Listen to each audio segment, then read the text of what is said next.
Hey guys, it's the Glam Coach, and hey, it's about 1:30 in the morning, so I'm a little tired. But while this is on my mind, I'm gonna go ahead and get it out. This is for college students. This is College 101, or it really can be for anybody that's going to school and that's new with the process of going to college. So I'm just gonna give you a few tips about things that'll help you really transition and really make it through the college process. I had somebody give me these tips, and so I'm giving them to you. The first thing is about scheduling your classes. Know how to schedule your classes. I would tell you to go to ratemyprofessor.com. If you all don't know about ratemyprofessor.com by now, that is fire.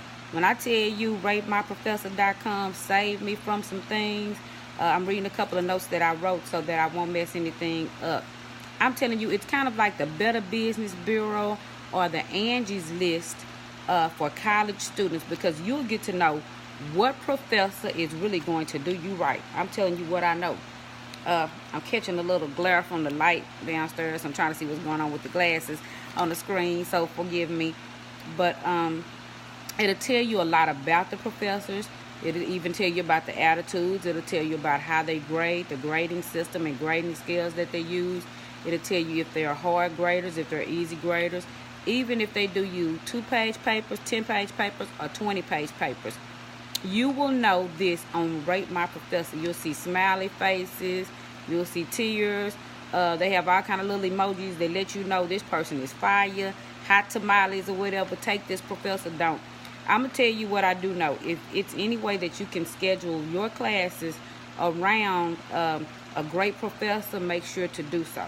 Take out your time and schedule your time around the good professor's time, because it will make a difference in your GPA and in your mental health, your mental status. Trust me, it will. So the next thing I'll say is never take a hard load of classes together. So let's say you struggle with math and science. I wouldn't put those two subjects together.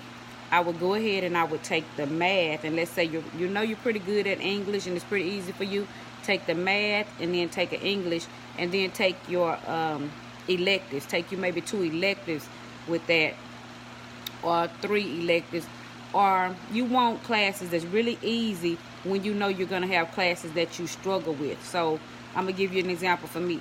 College was easy for me pretty much all the way through. I didn't think it would be, but it was. But when I got to math, I cried my way through math. So I made sure that I took classes like theater. I think it was theater or drama. And then I took like some other elective classes with that. So it made it not be as hard, and it gave me the time that I needed to study so I could pass. Another thing was I was not computer techie, believe it or not. I was not a techie. So that tech class, I made sure to put easier classes with the tech classes. So that way, I could give a lot of time to the tech classes and a lot of time to the math classes. So I noticed that students will go and try to say, I'm going to finish early, and they'll load up and take a science class and a math class. And then they'll have a sociology and a psychology, and those two, the sociology and psychology, even though they're easy, they can mix you up when you take them together. So you have to be careful of what you're taking and how you're mixing the classes up, because that can make a difference on your GPA. So let's say, Glam Coach, I'm not listening to you, and you do mess up and your GPA does drop. There's a cure for that. What you will do is that next semester, you won't panic. You will then take easier classes that semester, the classes that you know you can do well in, and that will go and that will bring your GPA up. So you'll go and you'll bring your GPA all the way back up that way, and then you just won't mess up again, and it'll be fine. We won't drop out of school. We'll keep going. So that leads us to the Financial Aid 101.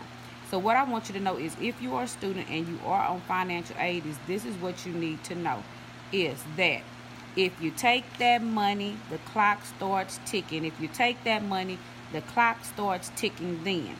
And so you want to make sure that you're focused and that you're ready to go to school if you sign that dotted line and you get the financial aid package, because I believe it's either 4 or 5 years. I'll probably come back and do an extensive on college so that you'll know what to expect. Because I really think it's important, and a lot of people just don't tell us the ins and outs. So when you take the money, then the clock starts ticking.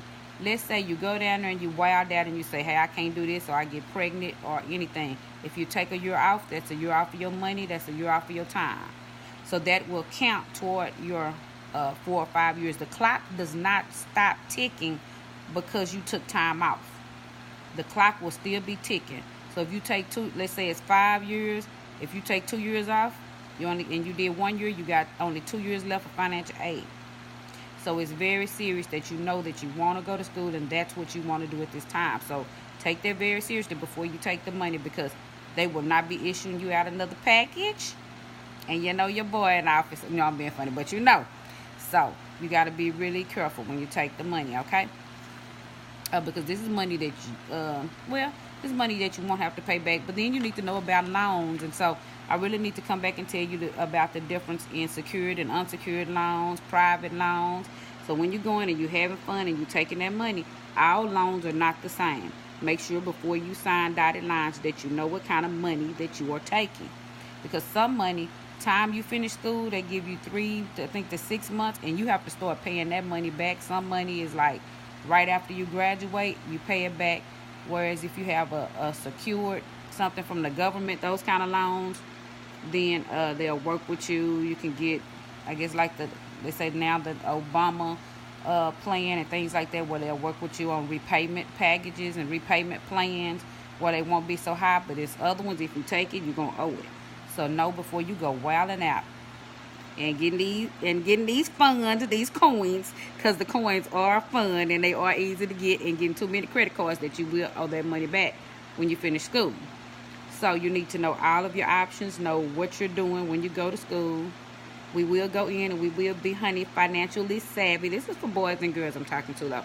Take it seriously, because you see how I'm looking. I came out like this at like, 1 or 2 in the morning for you. So I'm coming out looking like this for you, because I really want you to know this, and I think it's very important.